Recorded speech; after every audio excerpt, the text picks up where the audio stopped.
Hello there, I am Scarif Mando, Public Relations Officer. I am joined by Lomas and Johnny Stoltz of the Keldabe Talk Radio team. We are joined by special guest Spec'Troz Ma'ar. Coming up on this episode, God, I can't. I'm sorry. I tried. I really did. I tried for you, Johnny, and I can't do it.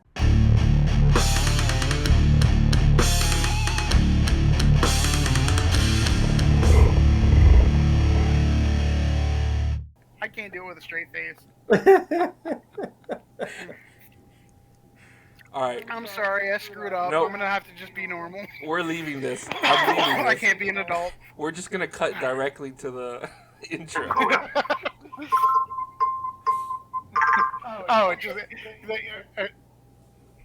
what is that? What was that? It was an incoming call. I thought you played. You have a little soundboard that you're playing.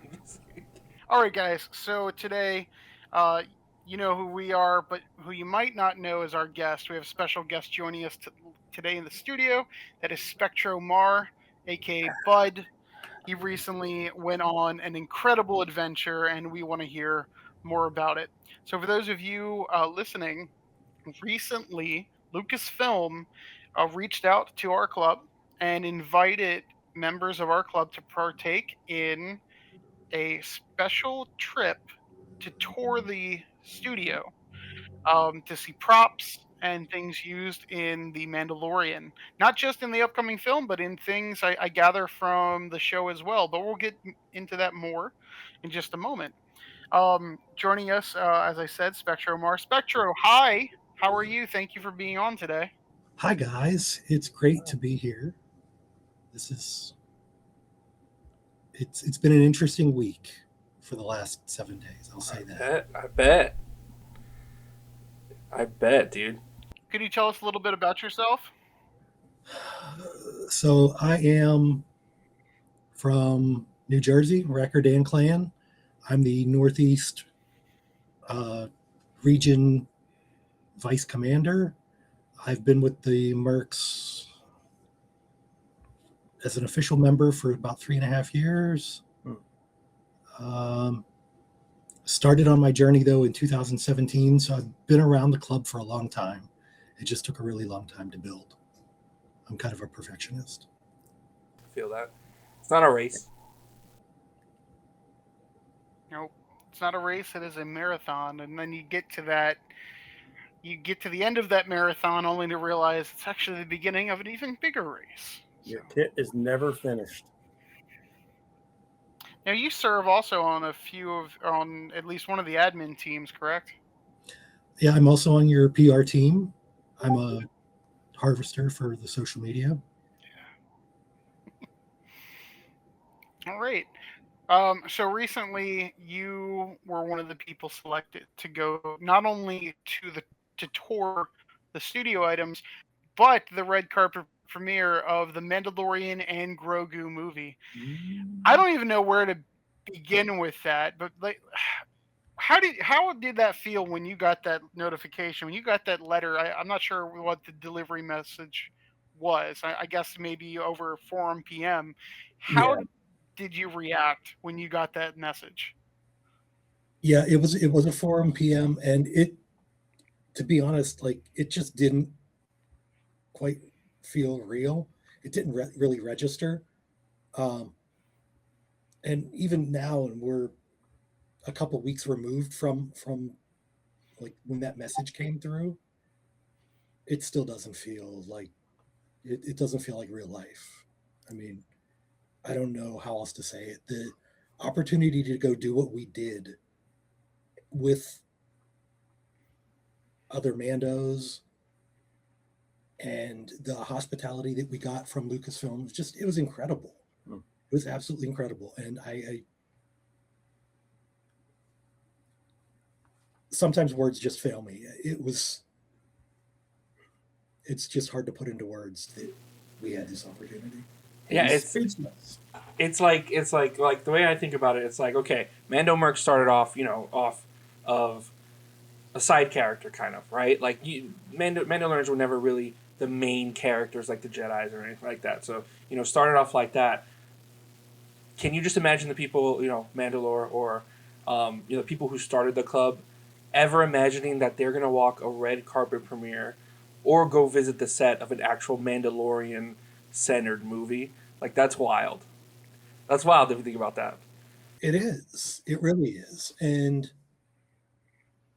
to be there and have Tom there with us was really, really special. And it was not lost on me the fact that like he's been doing he started this club 19 years ago, and for him to see Mandos go from Boba to Django to books and comic books and things to us getting our own character in a series on Disney Plus in 2019 till now, where we've got a feature length film, and to be there, it was incredible. And That's amazing. Tom was ear to ear smiles the whole time. It was great. So, okay, now I got to know. Tell us about the tour. Like, spare no detail. I'm sure there's a lot of detail, so it's understandable you're not going to be able to get them all in. But I got to know, what was your favorite part about? Here's just rapid fire, a couple things to think about. I want to know your favorite stuff of the tour. I want to know your highlights. What did you do? Because I saw that people were interacting in there too. People were like sitting at the little bar area. It looks like what is that? The Adelphi base. Yeah. Tell us, what did you get into? We got into all of it, honestly. Some people, and I feel like stupid that I didn't know that we could do this, but apparently we were even allowed to sit in the cockpit of the Razor Crest. So right. Some people got to do that. I didn't even know that was a thing until we were done and we were sharing pictures and stuff with everybody. But just, it was like seeing the Razor Crest cockpit, even in person, even just looking at it from the outside. I guess let's call it the Razor Crest 2. Spoilers. Yeah. No, it's in the trailer. Yeah, it's in the trailer. It's okay. We know that there's a new Razor Crest, and we all saw the first one got blown up. I don't really think that's a spoiler. But like that was amazing. The entire Adelphi base bar set is there in like this giant Quonset hut, and they had a really cool section in the back where like we weren't allowed to film or take pictures, and there was some really cool stuff going on back there. I don't know if I'm allowed to talk about it, but I think we're going to. I didn't take any pictures or anything, obviously, but they had a Grogu there that interacted with the people like face to face with him. Wow. So whatever kind of technology that they were using for it, and he would do little force things with soda cans that were on these little hovering platforms, and we were trying to ask them like, hey, does this run on the same technology as like Rise of the Resistance? And they were real, oh, you know how it is. It's just magic. And it's the Force and stuff like that. But it was really cool. That part was really cool. I mean, asking me what was the coolest part is like asking a parent what their favorite, which child is their favorite one, But see, there's always an answer still. It would, well, as a non-parent, I don't know. I don't know about that. Who was guiding? I was my parents' favorite kid. My parents' favorite kid. So, well, let me ask. Can I ask like different? Like, yeah. I saw some pictures put out there. I gotta ask. Like, okay, one of the most intriguing things for me is seeing that buff. What's his name? The buff. Road of the Hutt? Yeah, Road of the Hutt. Big buff boy with 2 axes. I saw photos. Did you guys get to see those? And like, did you get to hold them, or you just got to see them, like the props and stuff? We weren't really allowed to touch anything. I guess aside from the inside of the Razor Crest cockpit, we weren't really allowed to touch anything. We got so they had maquettes, smaller maquettes of Rhoda there, but then they also had the life-size, like prop-size head. Oh, nice. That I'm guessing that they were using as like, for framing and things, for eyeline and stuff like that during filming. And if you've seen some of the pictures, you may have seen this one. I kind of kissed him, but I never touched it. Let's just. I saw that. Yes. Full disclosure, I was as close to it as I could be without actually touching it. And I'm not just saying that so that their lawyers don't come after me. I did not touch it. But that was pretty cool. They had the full-on Death Trooper robot thing there. Dark Trooper? Yeah, the Dark Trooper. Look, if you say the wrong thing on here, the KTR fans they'll come after you. I'm helping you out. Especially me, I know all the names of all the starships and all the guns. Yeah, we know. That one with the wings, The one with the wings, yeah. DC-42 is my favorite blaster. Did you say DC-42? Yeah, that's my favorite droid. It's an airplane. You see, I know Star Wars. That's how deep cut it is, all right? You don't even know what it is. Real quick, that actually brings up a really good point for those of you listening at home. I am taking applications for a new public relations XO. Oh. So if you're interested, I'm kidding. No, Johnny, you do a fantastic job. Just don't ask me to trivia night at Star Wars themed trivia night. All right. Nope, I have a question. not. I got a question for you. Yeah. Who is guiding this tour? It was really, for the most part, unguided. Wow. They let us go in, and the whole thing. It was set up in like 3 different Quonset huts. I think it was 3. It might have been 4. It's somewhat of a blur, but all the props and stuff were in one. The Adelphi base station was in another, with that back room behind it that we weren't allowed to take pictures. And then there was one other. Yeah, I guess there were 3. I think it was like 3 Quonset huts. And in between, in the courtyards, they had stuff set up for us. Like, they fed us. Really? Oh. Yeah. So that like Favreau does his cooking show on the Netflix with Roy Choi, and Roy was like the culinary advisor on Chef, the movie.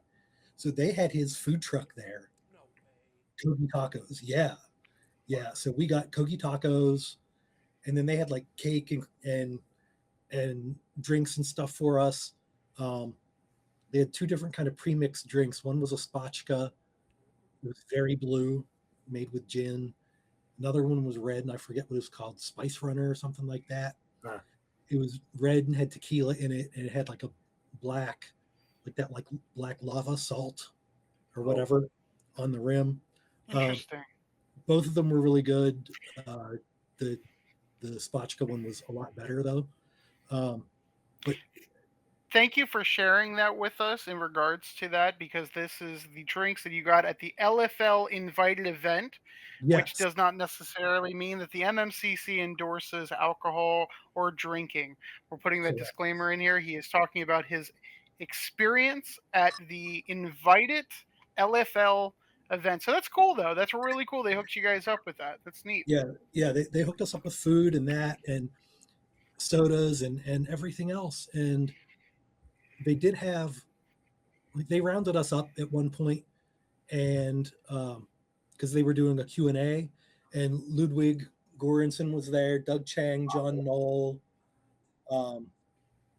one of the other production designers whose name escapes me right now, and their prop master. Wow.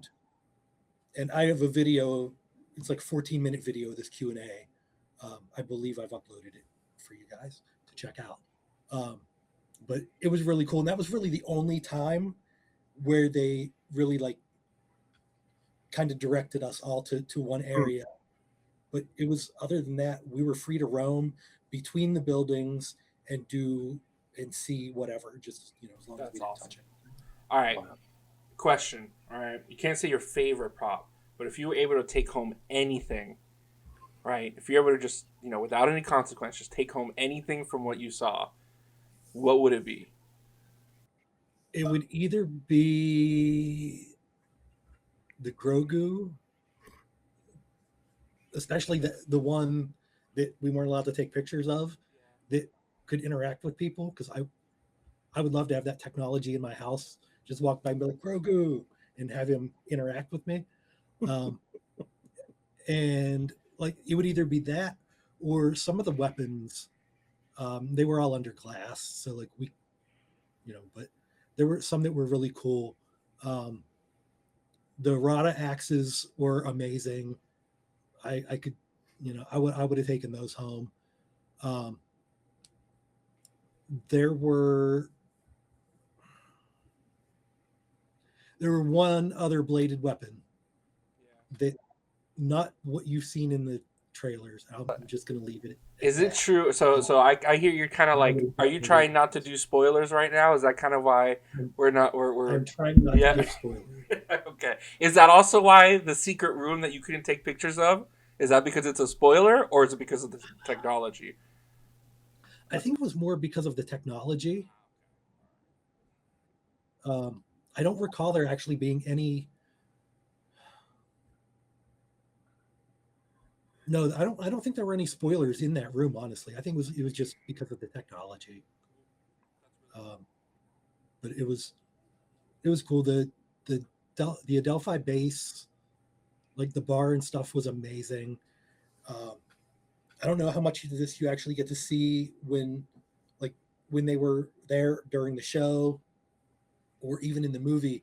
But above the bar, they have helmets. I've always loved that. And yeah, you can see a little bit of that in the show. There were so many of them in various states of like discoloring and damage and repaints. That part was amazing. And just that part, that whole area alone was like literally on the set where they filmed those parts of the show and the movie. Felt really special. It really did. Doesn't quite touch all the props and stuff, but it was cool to just like be in there and have that. Like, we could interact with everything in there. We had cups out in the little tables, and people were sitting down taking pictures and acting like they were having a drink and stuff. And it was incredible. Wow, that sounds great. So you said the Razor Crest was there, but I also saw some pictures of the Mando's Starfighter, Naboo Starfighter. Yeah, the N1 was there. And they had it was like partially disassembled. Like those long flares that come off the back to see the engines were like standing up off to one side.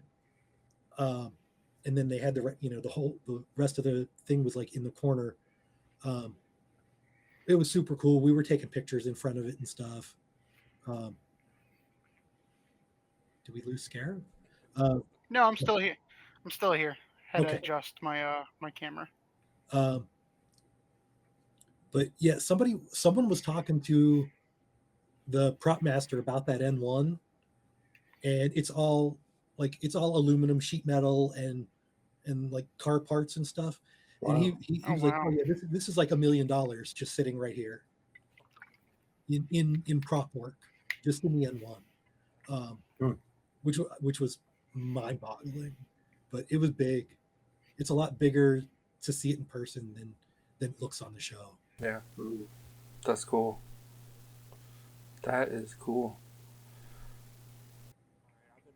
Okay, so let's fast forward a little bit, because I know everyone listening at home. So there's going to be a lot more videos dropping from your experience. We're excited for everyone to see that. I know one video is already dropped, kind of highlighting the premiere a little bit.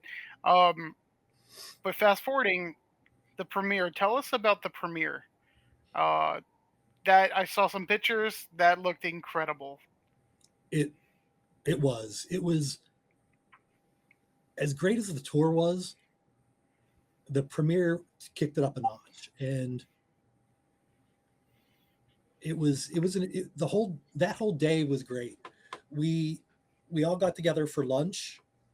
Um, the whatever, like 45 of us all together had lunch, and then for the folks that were going into what they called the fan pen, which were the Mandos that were going to be in costume on the red carpet. We all went back to our hotel, and everybody got their kit boxes and went down. They were all able to kit up there, and then de-kit before the movie started. And then the rest of us went down later and waited around a little bit, hanging out on Hollywood Boulevard, and lined up to get inside. And once we got inside, it was a madhouse. Um, they had there were two sides of the red carpet. There was the side with the celebrities, with some Mandos off between them and a wall. The Mandos were between the celebrities and a wall of like the El Capitan Theater, and then they had more Mandos in another middle section, and then us coming through like the back side, and it was crazy. They had a whole big like backdrop that you'll see in some of the pictures that people were getting pictures with. Um, but we walked through there, and we were hamming it with all our OMs that were there in kit, to the point where like LFL people came by and like, okay, Mandalorians, you guys need to move through. You're blocking the line for everybody else. All right. So we finally got through, and we go into this area, and it was doored off, and it was very dark inside, and it looked like one of the sets. It was kind of decorated like one of the sets in the movie, where I think you can see it in theater. It kind of looks like a all neon and dark. Um, they moved us into a room like that, um, and then we got our passes, and they had some little Mando and Grogu themed Haribo gummy bears for us. Walked through there and back out onto the red carpet. Um, we walked behind the press line because the celebs were on the other side toward the front, going through the front of the press line. And then it opened up into this huge area. They had the little Anzellan ship that you can see in some of the videos and stuff that we've already released. I don't know if that was in the trailers or not, but that was there. You could see it. And then they just had little like swaggy areas all around. They had a little BK station set up, Burger King, where you could get the Grogu Grogu chicken fries, and drinks, like soft soft drinks, not adult beverages here. And then they had like an animatronic Grogu on the little log, and there was a Lego version on the little mini chicken walker thing. Oh yeah. The ATR. I'm not gonna, because I don't want to get hammered. We know what you're talking about. It's an ATRT. It's an ATRT. Watch Clone Wars. So actually, I think there might have been two of them there. There might have been a Lego one there, and then one that people could actually get on and take pictures with. It was more like an actual prop one. Very, very cool. And celebrities everywhere, and social media influencers. If you can think of anyone that's on Instagram that is even, I don't want to say Star Wars adjacent, but it has a very Star Wars focused channel, they were probably there. but all the celebs, Ming Na Wen, Pedro, Sigourney Weaver, Brendan Wayne, Lateef, Emily Swallow, Katie, uh, Paul. Oh gosh, I'm Angry Appa. I'm gonna get his real name wrong, so I'm not gonna say it. Um, I'm trying to think who else was there. Um, oh man, Everybody Ahmed, who's everybody. it was just yeah, Everybody. everybody. Yeah. If they had been on the show in the last, Christopher Lloyd, um, Oh, I did see a picture of Christopher Lloyd. yeah, That was cool. basically if they were like in the show at all, especially like season 3, or if they were in the movie, they were pretty much there. Hmm.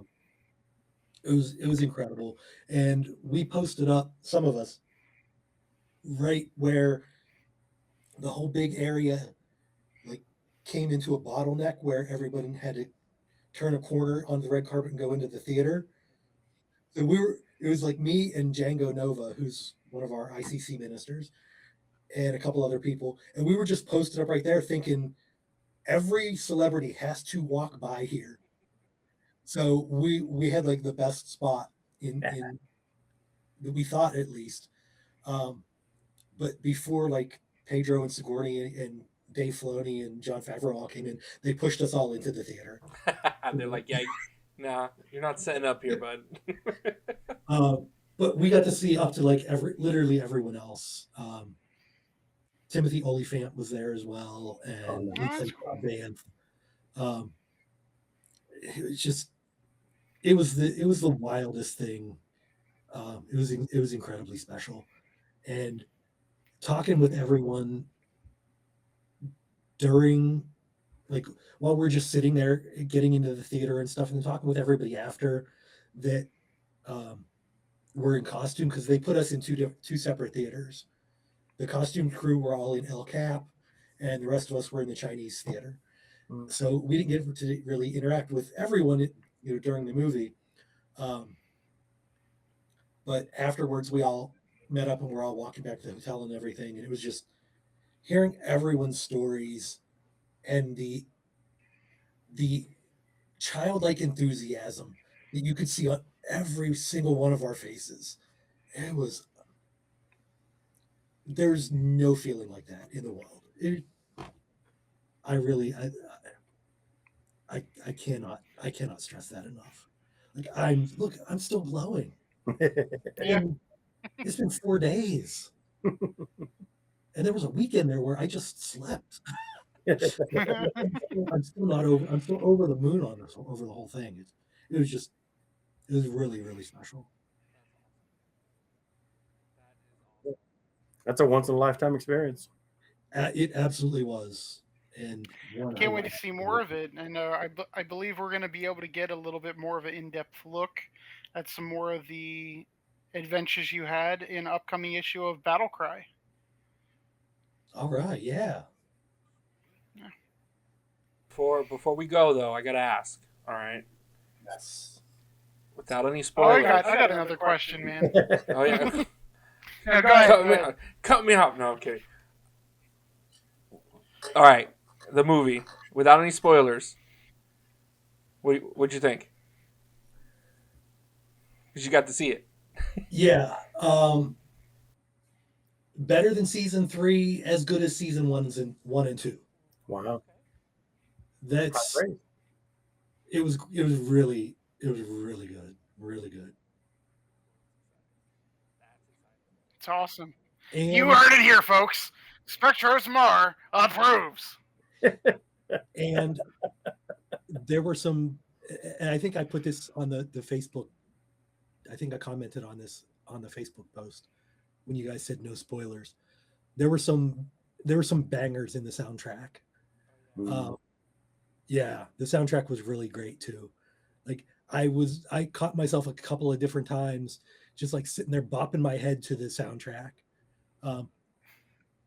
Yeah, it was quite good, and it's available now too. You can go get it online.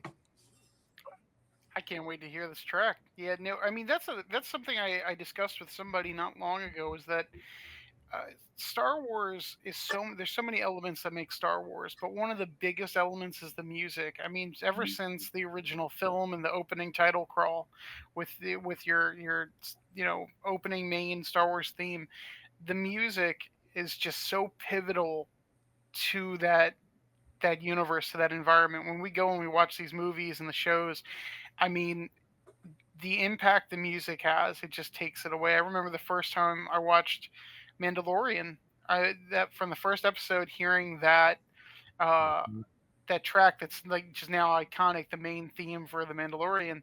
First, I'm like, hey, this is different, but it's just like, man, that is so good.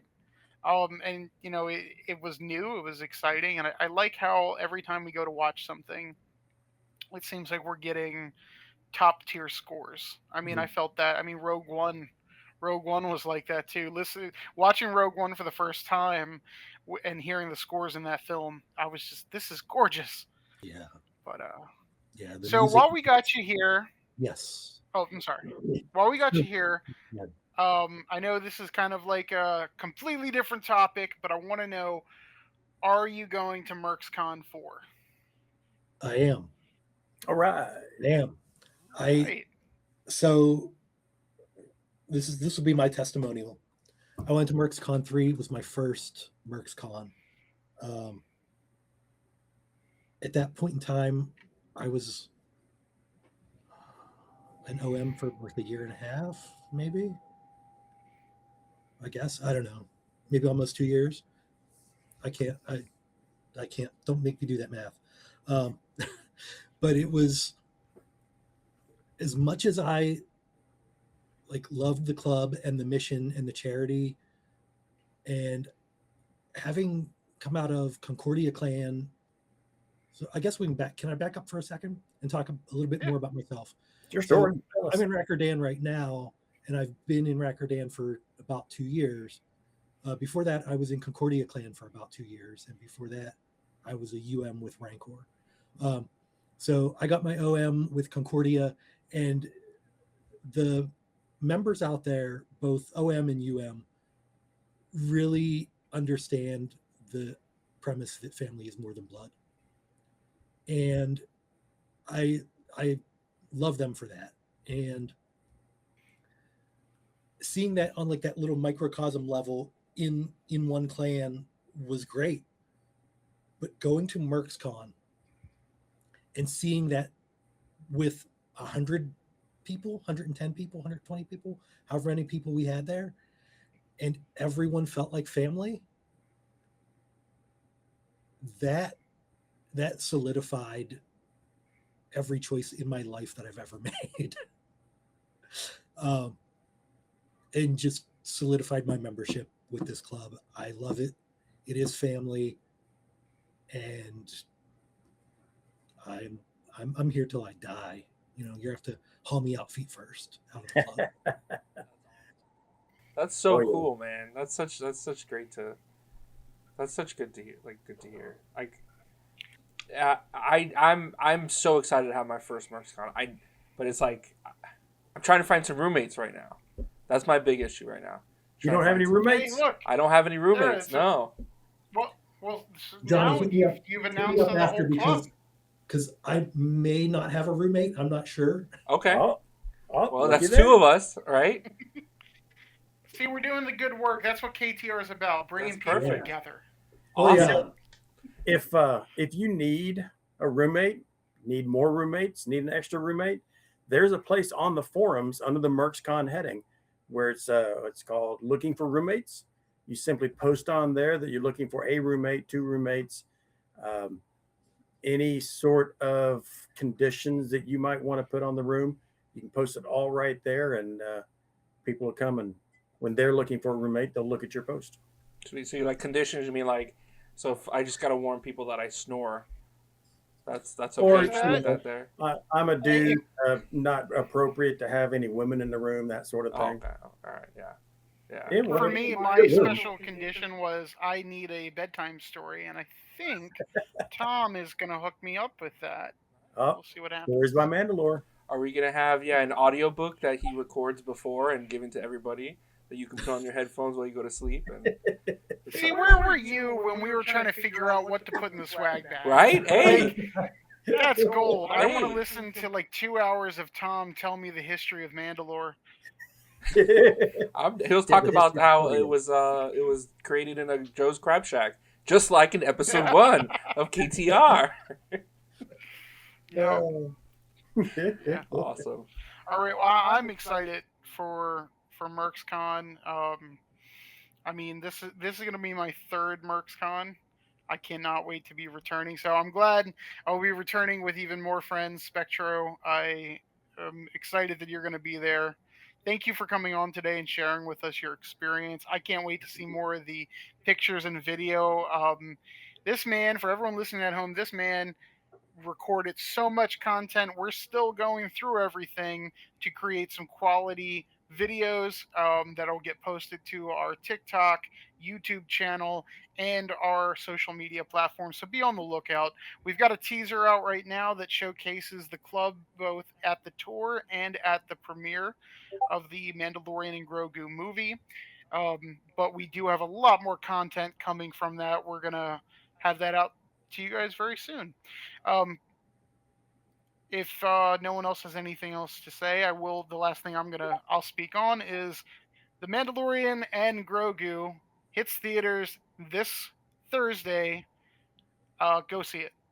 Go see it. If this is your first experience seeing a Mandalorian in action, hey, give it a shot. I'm guessing it's not, though. You're listening to a Mandalorian-specific podcast, so odds are this isn't new to you.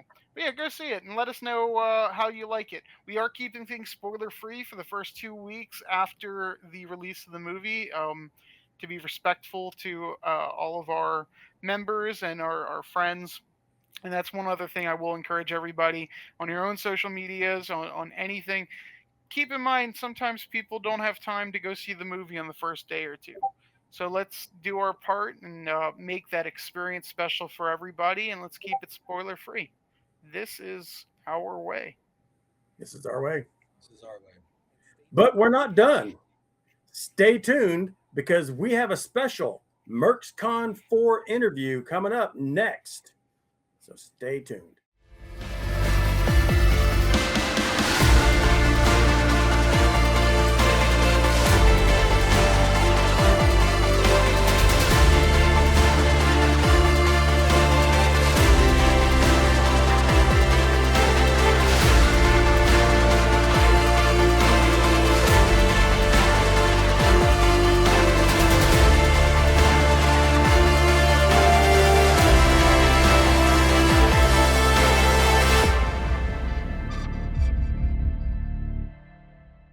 Up next, a live recording of a MercsCon 4 interview that we did just the other day, maybe yesterday, I don't know, doesn't matter, it's coming up next.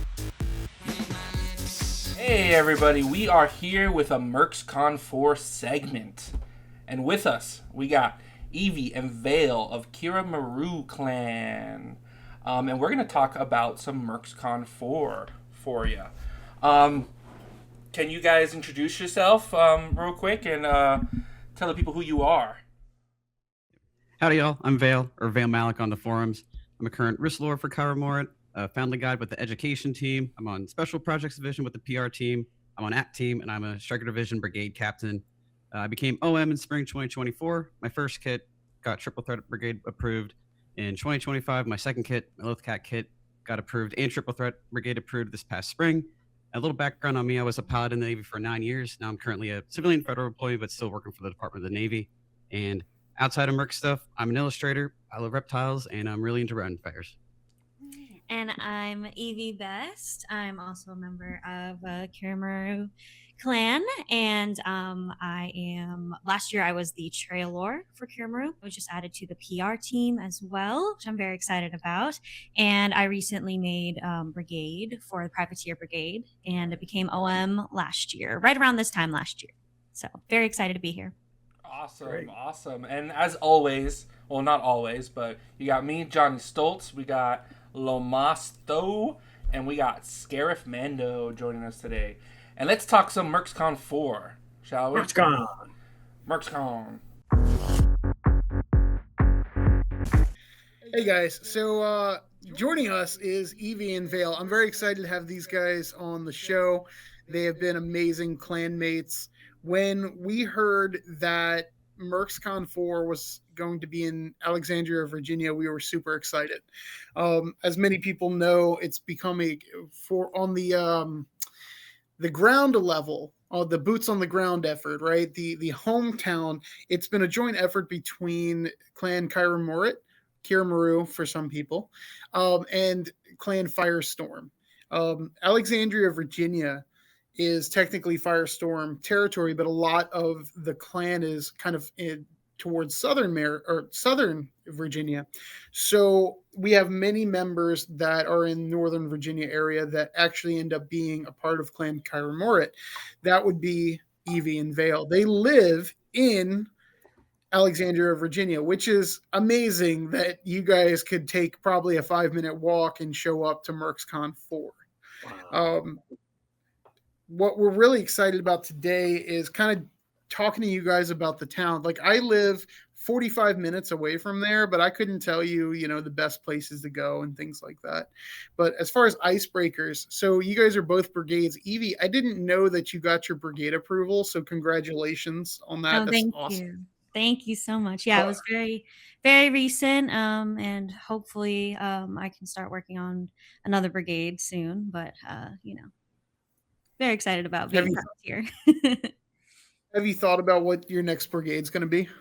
Yeah, I'm going to do comm specialist. So thought that would fit very well with my privateer. Awesome. So yeah, excited about that. Very cool.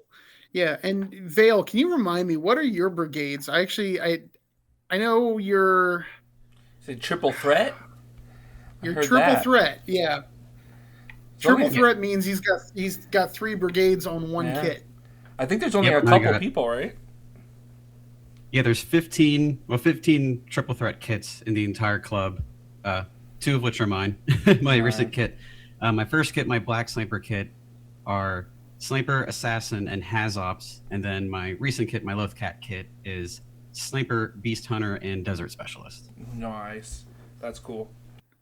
Lomas, you got any brigades under you? Not yet. My pilot is going to be brigades, but like I mentioned probably last episode, I kind of hit a wall on that. I have good intentions. I'm going to get back to work. I just haven't done it yet. Yeah, makes sense. It's understandable. Yeah. Hey, life happens, but yeah. So Yvie, Vale, how did you guys end up joining the MMCC? So I kind of know, but I want to hear your answer. I don't want to answer for you. Yeah, okay. I'll go first. Long story short, I started working on my build shortly after watching The Mandalorian, and I worked on it solo for a couple of years, just kind of loosely following the CRLs. I didn't really know how to get started with the club, and we kept seeing this Kyra clan booth at AwesomeCon, and we kind of waddle over, and I was really shy and all that, and then finally it was actually Yvie who pushed me, like, hey, they said there's an armor party, let's go check it out and see what's going on. And we showed up. Bruce Lore took me under his wing, and then in 6 months I was approved, and then I've just hit the ground running since then. I've been doing my best to pass that energy that Bruce gave to me forward, and so just up and up fellow mercs wherever I can, trying to break the ice of trying to help people from being shy and uncertain on the forums, especially because early on starting, I was so unsure where to start. So it meant so much to me when people would leave kind comments on my whip. So I really like to welcome folks and be that friendly face they see and help point them in the right direction in their early days on the forum. I mean, Yvie will talk to it. We've met some wonderful friends and have had great experiences interacting with the community and supporting charities and seeing firsthand how that positive impact has on folks. And we're really honored to be part of this club. Heck yeah, that's awesome. Oh yeah, and Yvie, how about you? How did you end up joining the Mercs? Yeah, I learned about the Mercs from Vale when he was making his first kit, and he was talking about how he was interested in making a kit, and then he found the Mercs, and I was like, oh, that's really cool. There's official clubs, because I think I'd known about the 501st already, but I didn't know there was one for like the Mandalorians and everything. And I've been a fan of Star Wars since I was a kid. I think that's the story with so many people, but always been a huge fan of Star Wars. Loved the Mandalorian when it came out. And then Vale was getting interested in the club, and I was at first very adamant that I was not going to join, just because I do a lot of other cosplay. So I was like, I'm already investing in like these other cosplays that I have, and I love Star Wars and everything, but I didn't think it was for me. And then after we went to the first armor party, I was like, this is really cool, this is interesting. And then the second armor party I went to, I was like, well, I'm just gonna go to support Vale. And I was just kind of hanging out in the basement and chatting with a bunch of people, and people kept asking, oh, are you gonna make a kid, are you gonna make a kid? I was like, I don't know, maybe. And then as I just was talking to more people, and I think it was after like the third armor party I went to, I was like, wait, I think I kind of want to make a kid. And I had an idea for like a backstory for a character, because I'm very much an idea person. I'm always thinking of different ideas, and I thought it was so cool that you could just create your own character. As much as I love to cosplay like Princess Leia or other characters, I just thought it was cool that I could make my own and just come up with a whole backstory for this character. So I made a concept and put it out there, and people were like, that's a very ambitious design you have. And I very proud to say I think I was able to do about 70% of like what my original design was for my kit. So had to change a couple things, but I was so excited. And then I got approved around this time last year. Like I think I got approved the day after my birthday last year, so it was like a great birthday gift for me. So just really just joined the Mercs because Vale was interested in it, but then I just kind of found this community of people and just really enjoyed it, and just love the creativity aspect of it as well. That's cool. That's really cool. No, that is super cool. And you guys have a very special thing coming up this week. You guys are part of the group flying out to LA to see the premiere of the Mandalorian movie. Yes. Yep. It still hasn't quite hit yet. No, I don't think it'll hit until maybe after we come home from the premiere of the movie. That is just absolutely crazy. We are so grateful to be Oh my God. have been picked for that and to be a part of this experience. I think there's only about 40 or so Mandos in the whole club that were picked to do that, and the fact that we were picked for that is just like I cannot I cannot thank Tom enough for picking us. We're floored. We're incredibly grateful. Oh my God. Yeah, it's an amazing experience. Neither of us have ever been to an event like that before. I've only been to California twice. This will be like my third time ever going to California. So very excited. I don't really have words to say because it's just so crazy. It hasn't quite sunk in. Yeah, I would imagine that's overwhelming. That's really cool, though. I can't wait for you guys to tell us about your experience. We'll have to get you back on the show just so that you guys can tell us about that experience. All right, so let's talk about Alexandria. I've got so many different questions, and I shouldn't, because there again, I'm 45 minutes-ish away from you guys, but I do have a lot of questions. Before I get into my specific questions, out the gate, what can you tell me about the town? It is awesome. It's beautiful. It's easy to get around. It's safe. It's historic. It's gorgeous. And if you are hungry for anything, you can find it within walking distance. Yes. So you say it's easy to get... Oh, sorry, go ahead. No, it's okay. Alexandria as a whole is a good sized city. But the old town Alexandria with King Street and the waterfront area and everything, that area is just beautiful, very historic, like Vale said. All kinds of shops, boutiques, bars, restaurants, just all kinds of cool things. We love going down there. And it's just a really unique, really cool place. I got a question real quick. All right, we're going to have a lot of Mercs in the area. Is there any one spot that, is great for a big group of Mercs to just go and take over? Maybe like a food spot, maybe like I'll just let you guys tell me. Probably our favorite place is going to be Daniel O'Connor's Irish Pub. It's right down King Street. It's going to be a short walk from where the MercsCon Hotel is. It is awesome.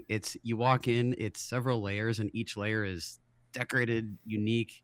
You got these old, cool, carved wooden bars and little booths and stuff like that. There's a rooftop, and their food is incredible. The drinks are incredible. It's a really fun atmosphere.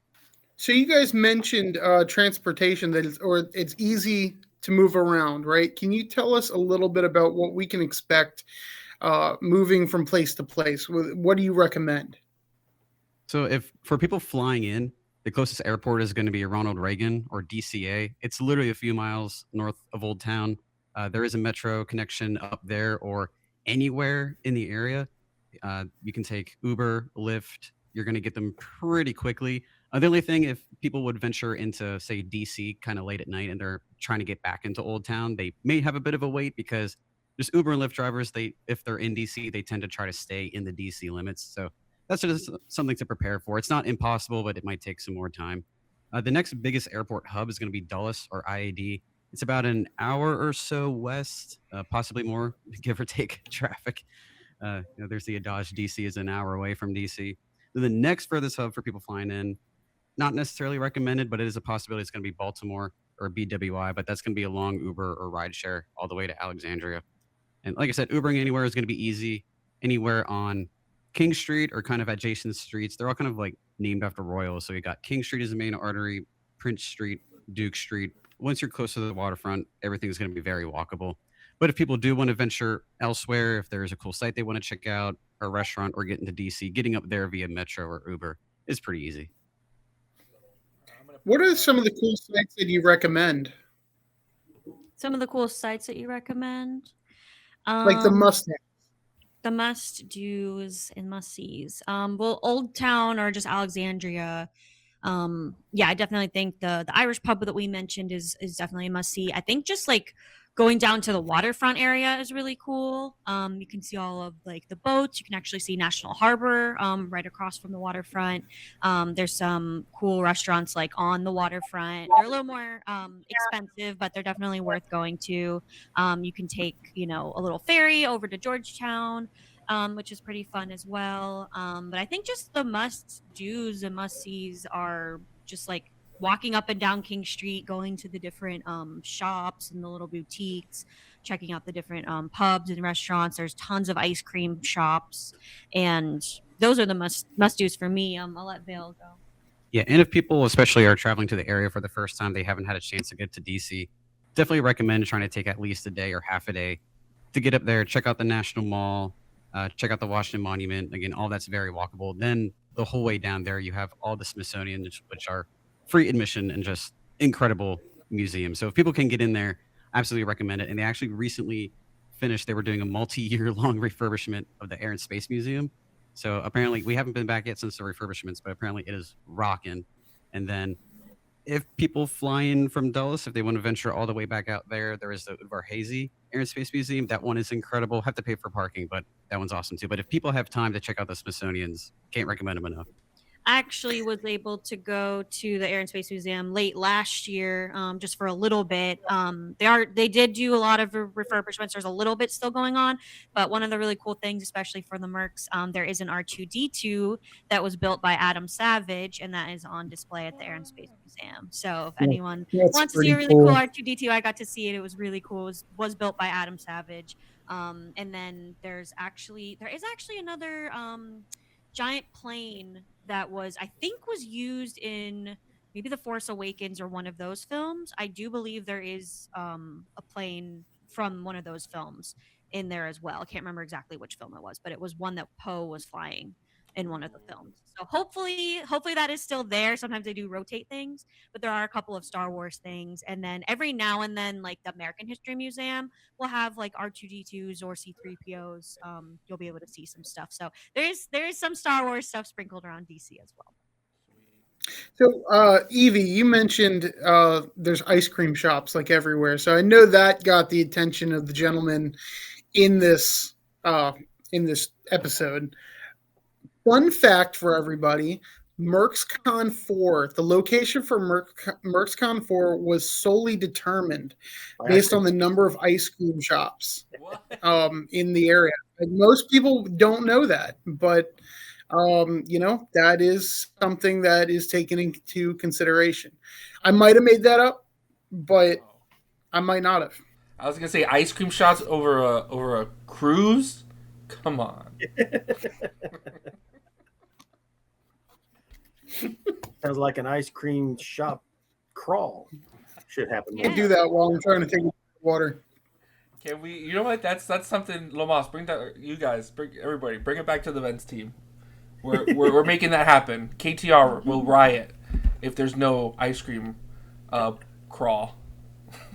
There will be ice cream crawl. an ice cream crawl. Oh, yeah. No riot. We have already determined which places we will be stopping at. If you'd like me to share with everyone. Okay, so we have a little order here, but you can kind of do anything. 4 of them are all together right towards the waterfront. Then one is a couple blocks up. It's a little bit of a walk. It's not too bad, but it is a little bit farther away. So the ones that are all close are the Creamery, which is just right on King Street. Just really, classic. And then Popped Old Fashioned Ice Cream Co. or Ice Cream Company.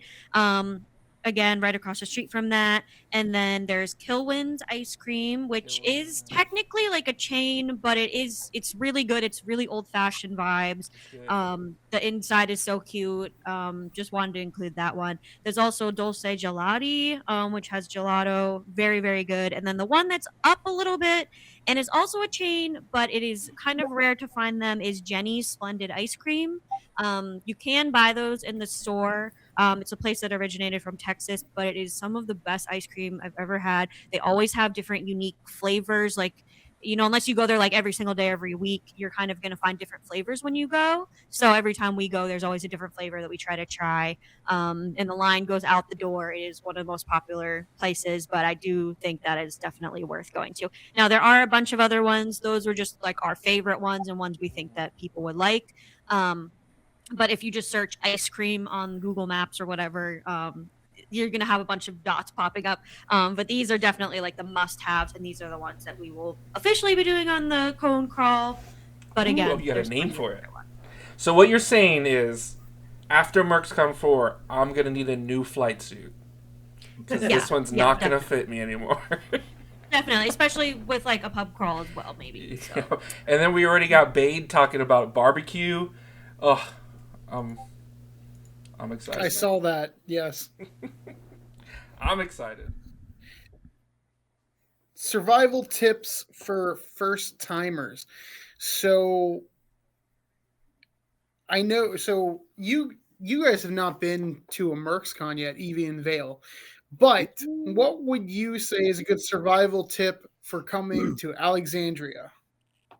I would say just take advantage of everything the area has to offer. Like we said, check out the cool sites that are literally a stone's throw away. I mean, from the waterfront, you can see DC, get up there, check out the museums, check out the National Mall, the monuments. And again, the area is so varied and diverse. Again, any kind of food you can think of, Afghan, Ethiopian, sushi, Indian, they're right nearby and they are excellent. So definitely take advantage, see what people recommend, check out, just search for anything, and I guarantee you there's something nearby. I'd also say something to add would be, especially talking about the transportation, like Vale mentioned, if you're going to be out late from DC, definitely be mindful of how you're going to get back. The metro, I believe, closes at like midnight. Sometimes it goes a little bit later. Sometimes there are closures on the lines. So if you're just going from Alexandria on like the King Street metro station, which is literally across the street from the hotel. And the metro does run from Dulles Airport and also from Reagan Airport directly to King Street. So if you're either, that's a plus of taking either of those airports. You could just metro in straight there, get off the metro at King Street, walk right to the hotel. But yeah, just keep in mind of, the metro, if you're going to use that, or if you're going to use Uber and Lyft. Uber and Lyft is obviously a little more straight shot.